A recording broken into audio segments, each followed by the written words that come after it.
Okay, Mr. Grover. Dude, this time you've gone too far. All right? It's one thing attacking Kant, because nobody cares about Kant these days. It's quite another thing taking the holy name of William James in vain. All right? This is un-American, dude. Okay? You can't attack pragmatist philosophy, all right?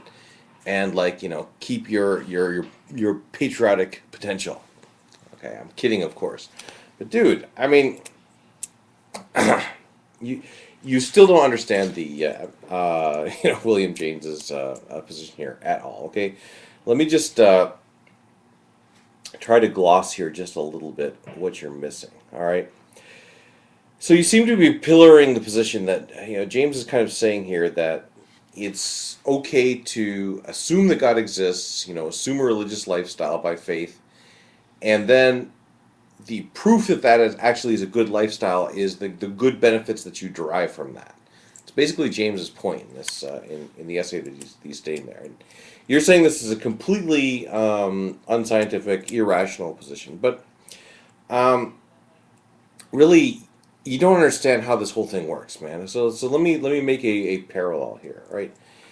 James is saying no more about God in this essay than instead of using God as an example, he could have used like an electron as an example, right? What evidence do we have that there are electrons outside of electromagnetic theory? We don't have any evidence for electrons if you don't assume electromagnetic theory. We just don't have them.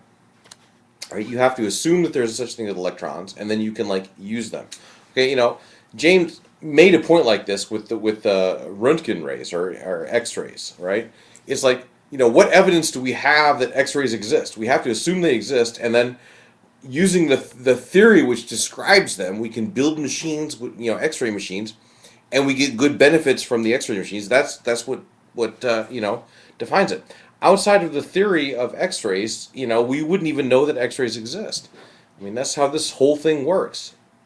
Let me take an even simpler example, F equals ma, Newton's equations. Why would I assume that such a thing as mass exists? Before F equals ma, nobody knew about mass. We had to assume the mass. I mean, we knew about weight, but of course, if you know anything about physics, you know that weight is not the same thing as mass.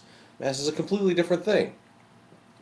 If we didn't have, a theory which hypothesized mass, we wouldn't know about mass.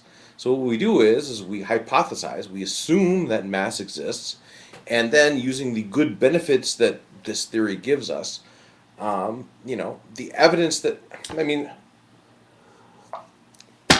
dude, basically here's how it works, okay? In order to justify a theory, the evidence that justifies that theory is phrased in the same language which that theory creates. Okay, let me say that again. Okay, the evidence which justifies a theory has to be phrased in the same language that that theory creates. I mean, you can't use the theory of, say, literary criticism to validate the theory of physics. And conversely, you can't use the theory of physics to validate the theory of literary criticism. I mean, you have to phrase whatever evidence you gather for a theory, it has to be stated in the same language that that theory has. And James is just saying the same thing here about religion. Okay, if you want to debate the merits of religion, you have to use and you have to state your evidence in terms of religious vocabulary, not in terms of physical vocabulary, not in terms of any other vocabulary. But the fact that it's religious vocabulary, I mean, the only reason that you're objecting to this is because we're talking about religion here. If we were talking about physics, if he was making the same point about physics, okay, it's maybe you might not have, had a knee-jerk reaction to it.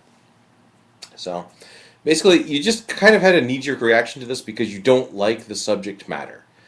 But James is making a very, very plausible point here. Not really not controversial at all. So, I would say the same thing about assuming the truths of objectivism, right? There's absolutely no evidence for the benefits of assuming objectivism outside of being an objectivist.